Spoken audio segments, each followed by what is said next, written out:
Welcome home to USA Global TV and Radio, a place where dreams take flight, with authentic storytelling, diverse perspectives and meaningful conversations, where global stories unite and bridges are built beyond all borders. Discover world-class education, entertainment, hope and inspiration. Together, we're building bridges worldwide. Subscribe to our channel, USA Global TV. Download our app, USA Global TV. Be our guest or join our team. Visit usaglobaltv.com. Thanks to our founder and executive producer, Dr. Jacqueline Kerbeck. Music score by Yeffy Tang from Cloud Road Music. Voiceover artist Mike Porter. Creative direction by Paul Garcia. USA Global TV and Radio. Your home for global connection. All rights reserved. This video and its contents are the exclusive property of USA Global TV and Radio. Unauthorized use, duplication or redistribution in any form is strictly prohibited.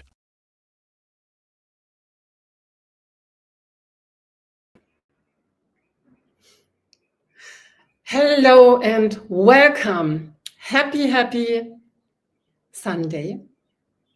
My name is Renée Ambarees Isermann, and I say welcome to USA Global TV and Radio.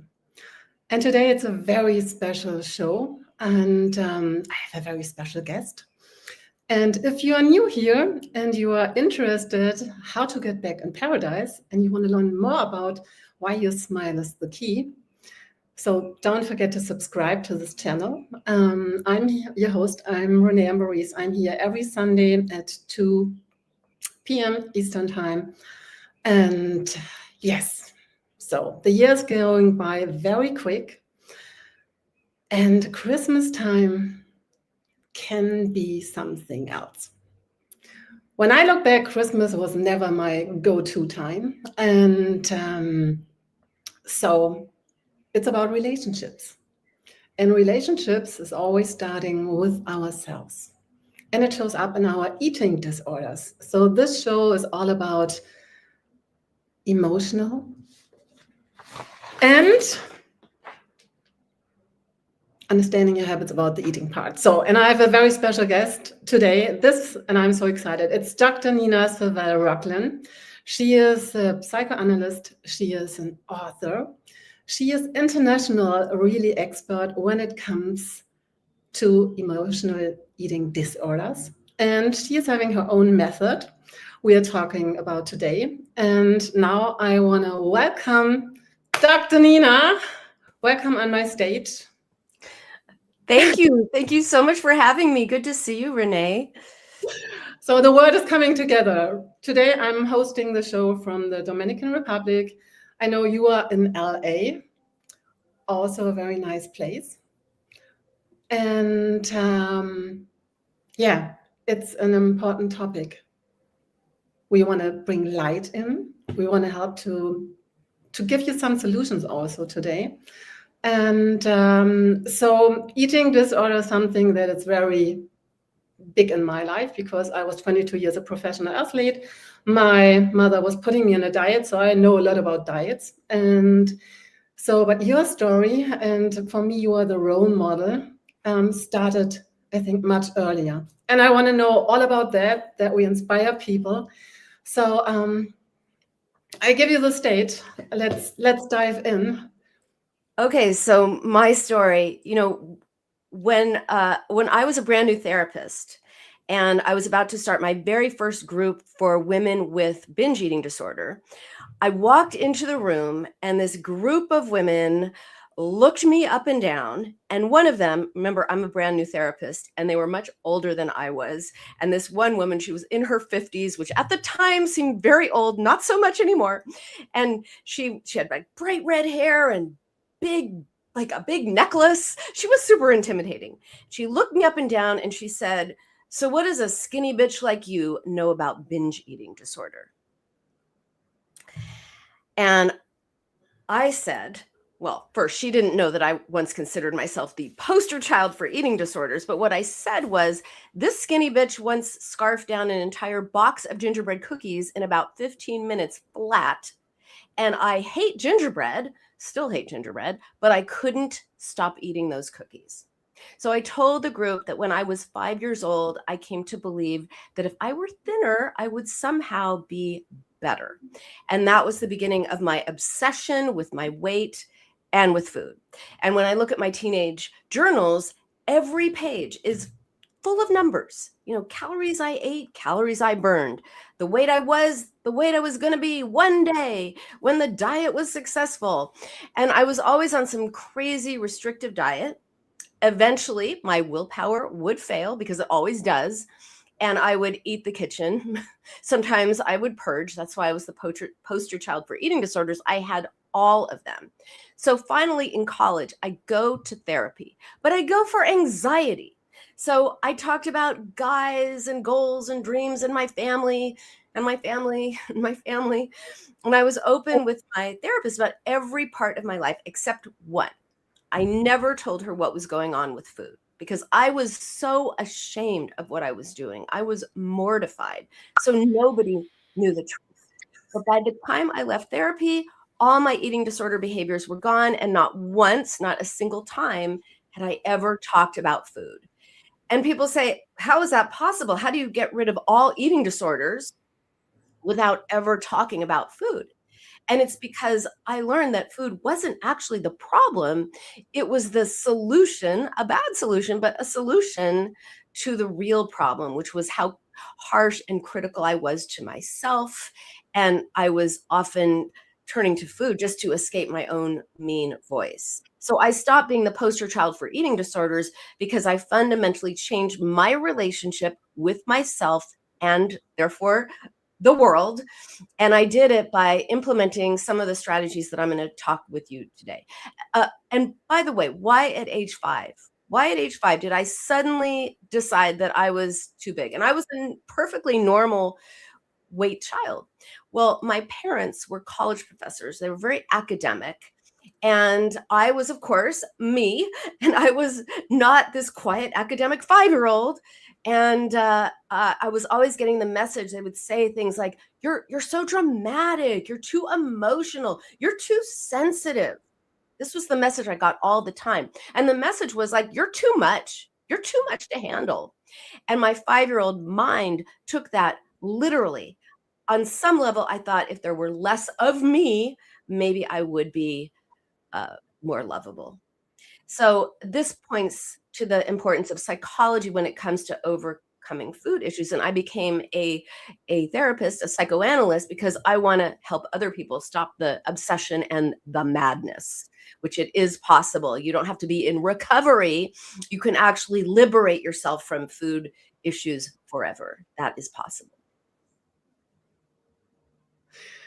So, and yeah, everything is possible. And what I really love, I mean, you are just like the role model really to bring inspiration, and you're showing up for where the work has to get done. So I'm all about the beauty, because I was never the beauty girl, and I always wanted to be just like the cover girl and all the stuff. So and this is where our real life wisdom is coming from, our journeys. And this is what it's so beautiful. And really listen to people, they experience that they were going the whole way through, that you don't find just things from books, like real experience. And so there are a lot of things, like we talk about the method you were creating to help, but there are also there are times during the day where we are more in danger to have the eating problems. Yeah, well, one time particularly, which is nighttime. Yeah, which I'm happy to speak to. Yeah, of course. Yes, nighttime, it's important, because especially yet from the holidays. So that's an important thing, how to deal with when we have all the emotions and the relationship, maybe also with the parents, with the kids, with the family, our insecurities. So we are trying the whole day. So maybe you have also some tips. That's the nighttime thing, I think, is an important thing to share, especially to this day. Most people come to me and they say, I'm fine during the day, totally fine, but at night, and they'll say, it's after dinner, I'm not hungry, but I can't stay out of the kitchen. And that's because during the day, we are busy. We're working, we're taking care of kids, we're working and taking care of kids. We're busy doing whatever. I mean, maybe there are no kids involved, but you're busy, you're occupied. And at night is when things slow down. And that is when thoughts and feelings might become available to you that you don't want. So we bypass them. And I actually have a really good example of how this happened. This woman I called Jenna, not her real name, but she came to me and she said, "Hey, Dr. Nina, maybe your other people struggle with emotional eating," but she said she was a food addict and that she could prove it. And she knew that I did not believe in food addiction, but she was pretty sure she had the evidence of food addiction. And it was a nighttime eating situation. So she told me that she had been, relaxing and chilling and, Netflix and chilling and watching TV. Nothing was going on in her life. Nothing was bothering her. But all of a sudden, Ben & Jerry's was calling her name. And the way she put it was, "Calling my name. I'm addicted to Chunky Monkey." I said, "Well, let's wait, not so fast. What were you watching on TV before Ben & Jerry started calling your name?" And she tells me it is Charmed, her favorite show. So since she was doing something she enjoyed, watching Charmed, her favorite guilty pleasure TV show, there was no reason, or so she thought, that she would want to down a pint of ice cream, and that was just getting started on her binging. What was the episode about? Oh, it's when this demon comes down, it breaks the bond between the sisters. They start fighting. Everything gets really nasty and contentious and awful. Now, I know that Jenna had or still has actually, a terrible relationship with her sister. And all I said was, "Oh, sisters fighting, huh?" And that's when Jenna went, "Oh my God." And she got it because she realized watching the show activated her own feelings about her own sister. But before she was consciously aware, this is important, before she was consciously aware that she was being activated and triggered, she went to ice cream for comfort and distraction. If we had just been like, "Well, when ice cream calls your name, Jenna, brush your teeth, write in your journal, take a walk, take a bubble bath," nothing would have helped because none of those things were a solution to her real issue. The real problem was not Ben & Jerry's. The real problem was her difficulty recognizing, acknowledging, and being able to process her feelings about her sister. And so when we worked on that, guess what? Ice cream stopped calling her name. So this is nighttime is when these things happen, when often we use food or thoughts of food to distract ourselves, whether we're getting activated or triggered or not. We use food to distract ourselves from things that are uncomfortable. We use it to cope, to comfort, to escape, to many different things. And so that is why nighttime is such a hard problem for people who struggle with food. So true. And the story is really amazing. And I mean, you have so many clients all over the world. You were guiding through a really clear protocol and method.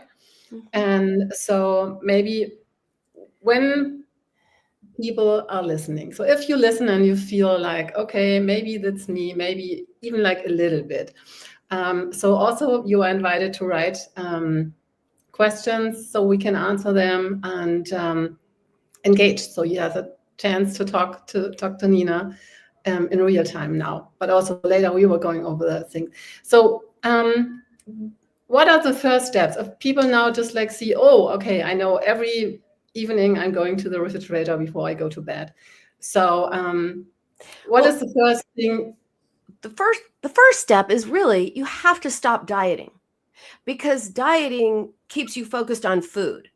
Dieting keeps you focused on what you are eating and not why. So also dieting is about restriction, and the anticipation of deprivation of something or the experience of deprivation only makes you want it more.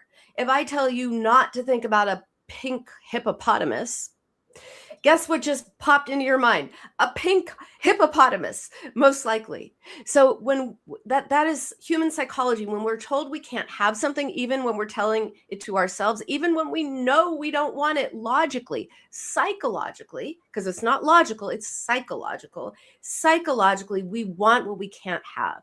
So that's why diets don't work. And also the diet industry, a $60 billion industry, billion with a B, is very invested in having us keep dieting.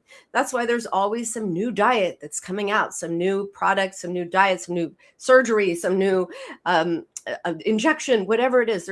There's always something new coming out that has to do with focusing on what you're eating, how much, and all of that. And the problem when it comes to binge eating, which is the most prevalent eating disorder that most people don't know they have, which I can speak to that just a little bit. They think they have no control. They think they have no willpower. Actually, they have a diagnosable, treatable condition that you can liberate yourself from.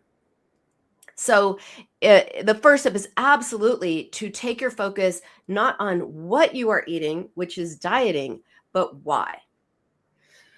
Yes, and I think a very dark number is the guilt and shame part, because a lot of women I know, they're really thinking it's about the discipline. And you mentioned like the willpower. The willpower is nice to have. You have to do a lot of exercise.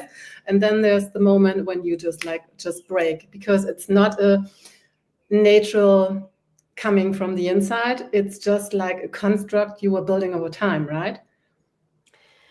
Well, willpower is part of the diet culture. Diet culture says, hey, willpower, eat this, not that, have the strength, have the willpower, have the control, and it focuses on food. Diets cannot tell you why you are eating. So what do? If, like Jenna, you just are on autopilot and you go towards the kitchen at night or anytime and you check in with yourself, and people will also tell me all the time, they'll say, I nothing is bothering me. I'm not eating emotionally. And there's this idea that eating emotionally means like you're Chandler on Friends and what's her name just broke up with you and you're crying into your ice cream and eating ice cream. That's not emotional eating. Emotional eating is anytime you are eating to change the way you emotionally feel. It doesn't mean you're sad and you're eating ice cream. It means you're eating as a way of changing your state.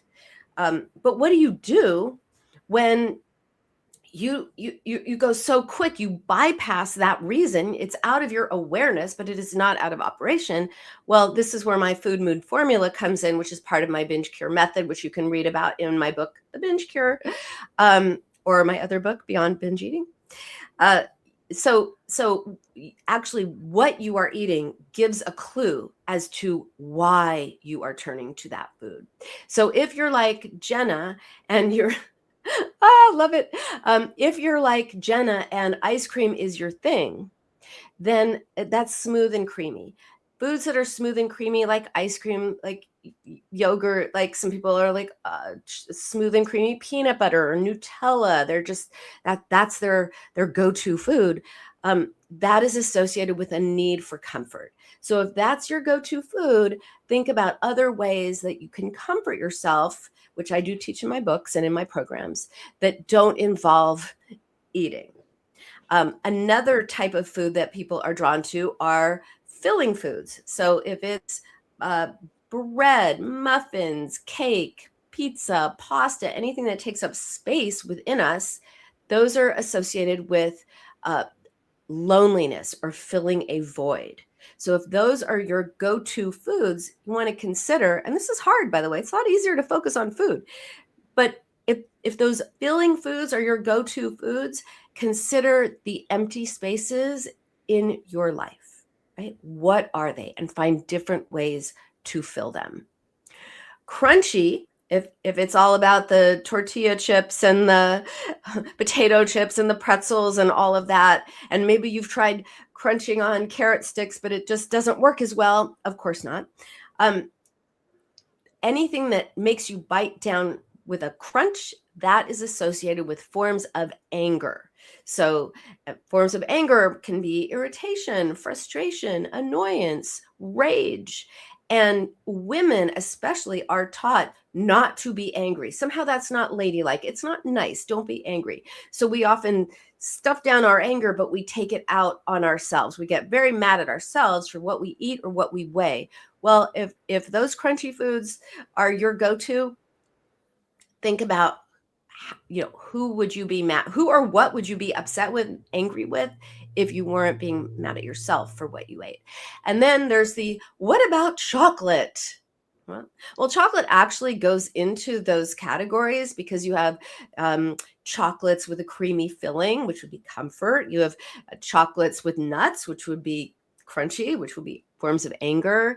And if those don't fit, or chocolate is not your thing and you like Skittles or something, consider maybe you need more sweetness in your life. Not the sweetness that comes from candy, but the sweetness of love, fulfillment, connection, meaning, purpose, all of those kinds of things. So that is a food mood formula. It only applies to those situations where you are eating to change the way you emotionally feel. And I also just want to say one thing about the words I'm using, because some people will say, oh, I totally binged. I ate 4 cookies. That's not a binge. I totally binged. I ate 40 cookies. That's a binge. So emotional eating is when you're eating to change the way you emotionally feel. All binge eating is emotional eating, but not all emotional eating is binge eating. So, if you had 4 cookies, is it because you were on a diet and you haven't been allowing yourself to eat cookies? And of course, deprivation leads to wanting more. That's not necessarily emotional eating. That's deprivation. Are you eating because you want to make yourself feel better? That's emotional eating. Are you binging on 40 cookies? That's binge eating. That's an eating disorder. It's a way of using food to cope, to distract, to cope, to, fill a void, comfort. If you're eating so much that you're in physical pain, maybe you're turning emotional pain into physical pain. There's always a reason. Be curious about what that is. In fact, be curious, not critical. My cup says be curious, not critical. I say it so much that someone asked me to have some cups made. So I did. But that's just a philosophy that you can use, that you can really take in and change the way you're thinking about what you're eating. Don't focus on what you're eating. Focus on why. I like to say why power, not willpower. That's amazing. The why power. And I like to mention something, because that is interesting, that you can even pointing out just like what is your eating go-to. It's connected, and you have so much experience in this field. So that's over the top. What I really know, just like even like we women, when we are not expressing what's really inside, I mean, this is sticking also in our system. So then the double chin is coming and other things. So just like it's stucking. So it's so important. And this is now, I really would like to talk about your method, so that we get what easy steps can we get the audience today? So first part of my method, and again, I talk about it in my books and really go into depth in my programs. But first step is you got to stop dieting. Absolutely stop dieting. The next step, and so we've already been talking about some of the method, which is to think and use why power. I'm heading to the kitchen. Why? What's going on with me? And if you have no idea, use the food mood formula to figure it out. Am I heading for the creamy foods? Maybe I need comfort. Am I going for the bread or the cake or the pizza or whatever? What's missing in my life? What am I feeling lonely? Am I feeling empty? Am I feeling even bored? What's going on with me? Is it crunchy? Is it sweet? So use the food mood formula. And then you've got to learn how to express yourself, right? Express those feelings, which our culture says, hey, don't express your feelings. If you're angry, you need an anger management class, right? If you're sad, oh, well, maybe you're depressed, you need a pill. If you're anxious, maybe you need a pill for that too. And of course, some people can benefit from medication. That's not what I'm talking about. I'm talking about how we pathologize basic human emotions that are just responses to situations, and we make them into something scary and bad, and so nobody knows how to express those feelings. And the first part of that is, well, name it. Oh, I am experiencing some anger right now. I'm experiencing this. And then because of that, I'm experiencing some frustration because that person cut me off on the freeway. And just to name it is a good first step. And then you can go on towards expressing what you are feeling. We'll use anger. I'm frustrated because of this. I'm resentful. I'm angry. I'm enraged. I'm whatever it is. It's got to come out about what's going on in your life, whether that is anger, like what I'm saying, or sadness, or helplessness, or shame, or anxiety, or anything it is. First, you have to name it and then start expressing it. And expressing it is the scary part, because our culture says two things. One, don't feel feelings. Feelings are weak. Feelings are weak. They're bad. Don't do that. You're strong if you don't have feelings, and you're weak if you do. Actually, it takes a lot more strength to experience your feelings than it does to push them away. So identify and start to express your feelings. But our culture also says, just feel your feelings, just sit through them. Well, guess what? You can't sit through your feelings any more than you can ignore them, positive think them away, drop them, or gratitude them away, or stuff them down. You cannot sit through your feelings. You have to express them. And so this is something that I teach people to do in my programs. It sounds so simple. How do you feel feelings? Well, if you've never been taught how to feel feelings, then it becomes very scary and daunting. But there is a method in this method on how do you feel feelings. And then it's really important. So the next step is learn how to respond to yourself. Now, another patient, I'll call her Becca. Again, not her real name. Every day she would get up, she would look in the bathroom mirror, and she would say to her reflection, "You're disgusting. You're disgusting." And I said to her, well, why don't you say that again, but say it from an I place? Because who's talking? Who's talking? You? What are you saying you to yourself? Say, I'm disgusting. And she's like, I'm, and she couldn't do it. She just got totally stuck. And she's like, it seems so harsh. I don't want to say that to myself. So isn't that interesting? When we speak to ourselves in second person, we can be really mean. And then, as what was my experience that I shared earlier, you can turn to food just to get away from your own mean voice. So one way to deal with that inner critic, which shoots you down and makes you want to run to the kitchen or pick up DoorDash, is really watch the way you speak to yourself, and speak to yourself from an I place instead of, even if you're encouraging yourself, instead of, oh, you can do this, which is sort of experience distant. It doesn't feel very good. It feels sort of cerebral. If you say, I can do this, I can do this, it's so much more powerful. So if you ever say anything to yourself, like, you're going to fail, you can't do it, they don't like you, that's your inner critic talking. It's going to make you feel bad. It's going to make you want to turn to food. Instead, say, I've got this. What do I think of them? Not what do they think of me? I can do this. I'm gonna be encouraging of myself. Now, most people actually have a language for this. They just use it for everybody else. I'll say to someone after they tell me they ate, a whole pizza the night before, and oh, they're horrible. They have no willpower. They're awful. This will never change, and they're disgusting. I'll say, okay, now imagine your friend just ate a whole pizza and came to you and said, oh, I ate the whole pizza. Would you say to your friend, oh my God, you're disgusting. That is so gross. You're never going to change. Blah, blah, blah, blah, blah. No, you would say, then they'd be like, no, I'd say like, oh, well, let's try to understand why. Where's that for you? So it's like you have a way, if you're nice to other people, which probably if you're watching this, I'm going to guess you're nice to other people. Why don't you treat yourself the same way you treat other people instead of being so critical, so caustic, so mean? I have two questions, two things they are really on my heart. First of all, for me, the mirror work that was a very secret. I like to invite and to share. Just like whatever you tell yourself, you look yourself in the mirror in your eyes and just like say it again, because we are the most critical humans, specifically women.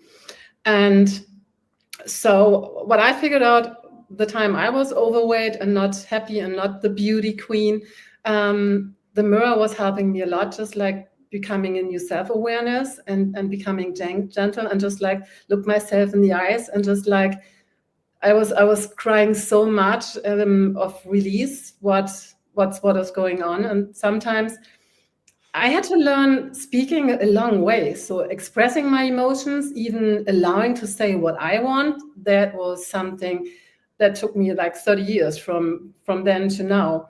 And I know it's not, our emotions are our teachers. This is what I think. And this is why I like your work so much. So what is your thoughts? You are now Christmas time, conversations are coming up and you just like feel like it's coming up and it's not allowed and you just like, so it's sticking. So how you get your first steps to express your emotions in a healthy way in those things, in those fields? Okay, so first, when I say express, a lot of times people will say, well, does that mean I can't say that to my father or my sister or I can't say that. I'm like, no, you don't have to express yourself to somebody else. You have to express it for yourself. So if you're going to holiday dinner and you know that your family's going to look you up and down and look at everything that you're eating on your plate and think they're critical thoughts, or that's what you think at least, first be an observer. Instead of what are they thinking of me, think, what do I think of them? Like eyes out instead of eyes on you. If you imagine there's this big spotlight on you, move it on to them, because when you are the observer, you don't feel so self-conscious and under observation. If you notice that someone is saying something nasty or giving you a look, or even saying, oh, you're eating that, and these are things people tell me that their family actually says, like horrible things, like, oh, you're having another piece. Do you think you should have that? Do you really need that? I mean, people say this. First of all, it's just a waste of time, probably, expressing yourself to that person. You have to express it for yourself later. Maybe you wait to get home, or maybe you excuse yourself and you go to the bathroom and you type into your phone app or something, or you call someone, or you message someone, or whatever. But it doesn't have to be towards that person. What you do have to do is create some boundaries, and there are some comebacks that you can use. If someone says something, you can either use humor. Yeah, yes, indeed, I am having another piece. Your eyesight is amazing. Or you can just say, we're not talking about what I'm eating. You could just be very, just like, I'm not talking about what I'm eating. Or you can say, when you make those comments, that makes me feel bad, and I'd appreciate it if you don't. I mean, they're just different there are different strategies that you can employ in the moment. But you're not going to say to somebody, hey, I want you to know that when you shame me about what I'm eating, it really go into a whole thing. And I'm very angry with you and I'm very upset with you. They're not going to go like, oh my God, I've upset you. I am so sorry. I will never do it again. That will not happen. And if it does, that's 1 in a million. Go buy a lottery ticket, because but protect yourself is the point. Go in prepared with certain strategies of protecting yourself if you encounter people, or if they don't say anything and they just look at your plate and look at you, you can look at them and say, is there something you want to say to me? Like, take charge instead of being so scared. So that's a really important thing to do at holiday meals.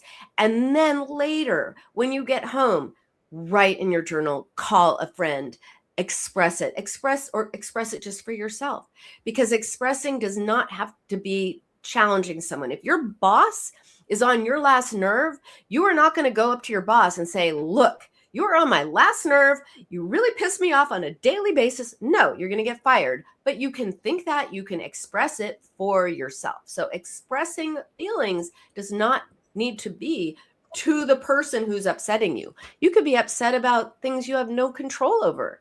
You can be upset that someone has an illness, or the political situation, or something you have absolutely no control over. You still have to express it for yourself. Yeah. So what I love, you have a clear structure, how to make the next steps. So my next step here, because the time is going by so quick, is it's my magic tool, my personal magic tool, because I know all those situations. And it's just like, if you have no idea, go 5 minutes on the toilet, not to throw up, but it's just like to center yourself, to have a safe place. And so what my game changer, and I studied the last 35 years, is a smile.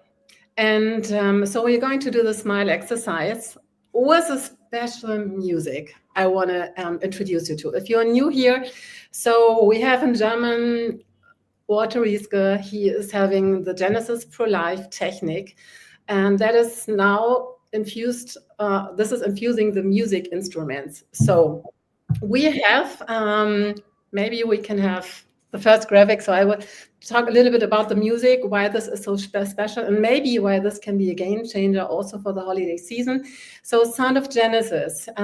So your body is over 70 plus water. So, and to inform water, Emoto was showing us that the music, the words, whatever you do, is just like informing it. Water is just like it carries everything. So this music is specific to harmonize your system, to raise your frequency and your energy. And not only for you, but also for your living rooms, for your home and your house. And so I give you the next picture to give you an idea. Water, 75% or 70 plus, it's in your system. So the normal water is looking like this. And now it depends on if you have a handy, if you have stress, if you have heavy metal, if you whatever, this is doing something. And when you just listen to this music, 15 minutes, it's a total game changer. So can you show me the other picture? So this is then harmonizing. Everything is blooming. So imagine you feel low and you try to grab also the chocolate, other things. Maybe this can be the easy game changer when no therapist or a book is available, that you have this in your pocket. And we have another magic tool, that's the smile stick. So we need a pen. So I invite you, we are going to make the 60-second exercise together with the music. I will not talk during this exercise, but I will guide you how you can use your hands, maybe where to focus on. So we are going to do the pen between our teeth. So foot on the floor, feel your sit bones, feel the crown, and breathe to your nose. The tongue is relaxed, your forehead is relaxed, everything is just like relaxed. You do nothing, then just like the pen is working for you.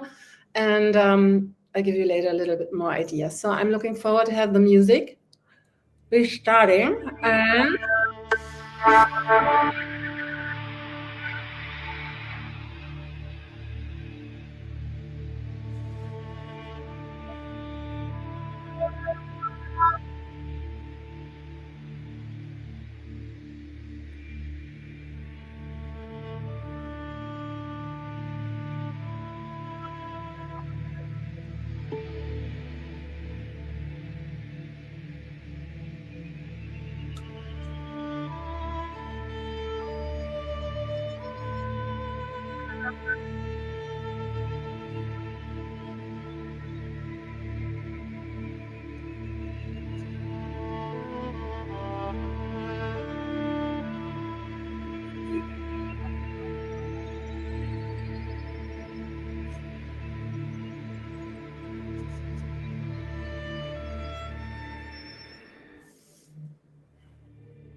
So, and now, just like because we're always so quick, 1 second, just keep everything in and connect to your body system.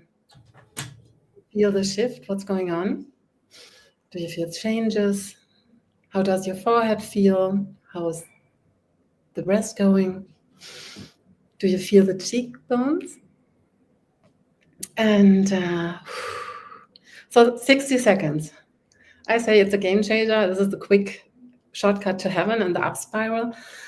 Dr. Nina, let us know how was it for you today? I know you know my exercises and the stuff, but just like yeah, it's weirdly relaxing. Yeah, I can kind of feel my face tingling. Yeah, it's good. Yeah. So that's the magic without words. You just need a pen. You can find the music on my website. We will connect this in the comments also. And if you like it, you can buy it, and we are planting a tree. So we still rebuilding paradise, because I believe, yes, we need the plants, but we need your smile. I am going for 1 billion smiles the next year, because this is raising our frequency. And this is where inner peace is starting for me in an easy way. So we are now over time. I thank you so much, Dr. Nina. Is there one last sentence you want to share? I just want to say that a lot of people I treat have struggled for decades, literally decades, 20, 30, 40, even 50 years. And no matter how long you've struggled with food, there is always hope. There is hope for change. You just need the right guidance, and you can really liberate yourself from emotional eating, binge eating for good. Awesome. So we have 2 experts. So if you really just want to become free in the eating part, Dr. Nina is definitely the go-to. If you just struggle with your beauty and you want to have the natural radiance, just reach out. We're always available. Also, just consultation, go on our website. I wish you now great holidays. Take care. Keep smiling, and let's change the world with our smiles. Mwah.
Listen, babe, now. Listen, babe, now.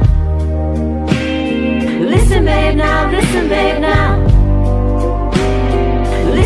now. Listen, babe, now.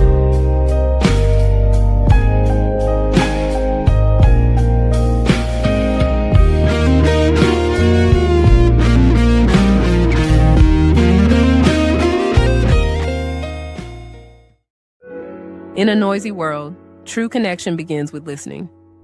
Elevated listening transforms every conversation in just 5 simple steps. Pause and breathe. Set your intention. Listen with curiosity. Reflect back. Agree on one next step. Join the Listening Mentor on Let's Finally Talk with Dr. Jacqueline Kerbeck, the Listening Mentor, where we help you find inner peace, one conversation at a time. Streaming every day. Let's Finally Talk TV show with Dr. Jacqueline Kerbeck, only here on USA, Global TV and Radio. Subscribe to our YouTube channels to watch and engage with all our content.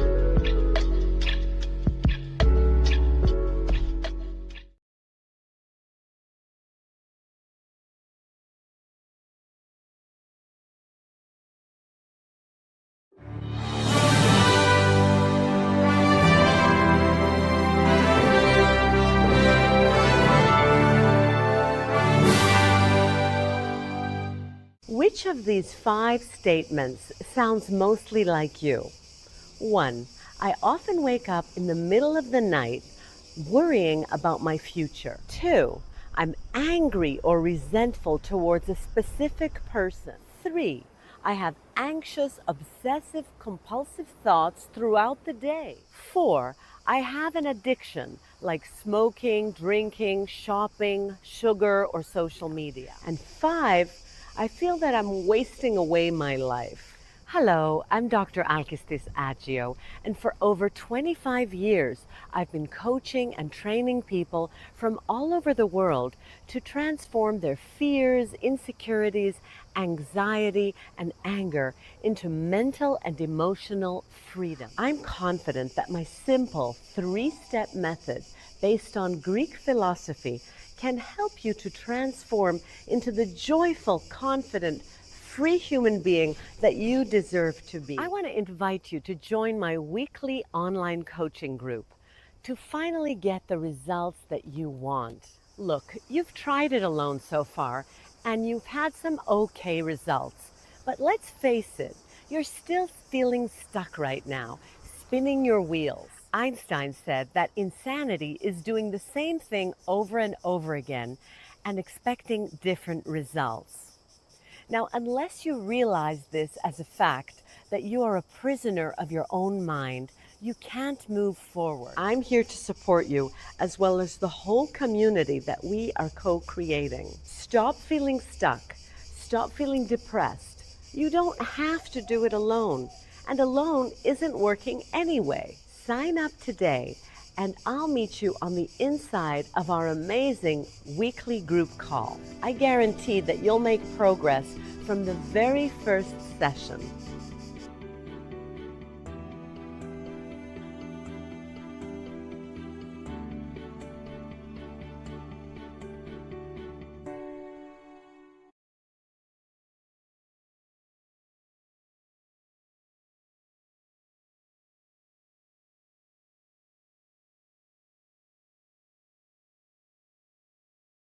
Thank you, viewers and listeners of USA Global TV and Radio, for joining us today. We're honoured to have your time and attention as part of our global community. At USA Global TV and Radio, we believe in the power of authentic conversations, meaningful connections, and creating a world of possibilities together. Want to be part of something bigger? Join our team of elevated listeners at usaglobaltv.com, a space where your voice matters and your ability to listen transforms relationships. Stay connected with us across all our platforms for thought-provoking discussions, expert insights, and empowering stories. Subscribe to our channels at youtube.com/c/USAGlobalTV. Follow us on social media and explore the endless opportunities we're creating for growth, learning, and inspiration. Together, we're not just broadcasting, we're building bridges and changing lives one conversation at a time. For inquiries, contact us at info@usaglobaltv.com. Music by Johnny Dies. Produced by Executive Producer and Director Dr. Jacqueline Kerbeck. Voiceover by Mike Porter. Creative direction by Paul Garcia. All rights reserved. Copyright 2025. Visit usaglobaltv.com to view our full terms and conditions.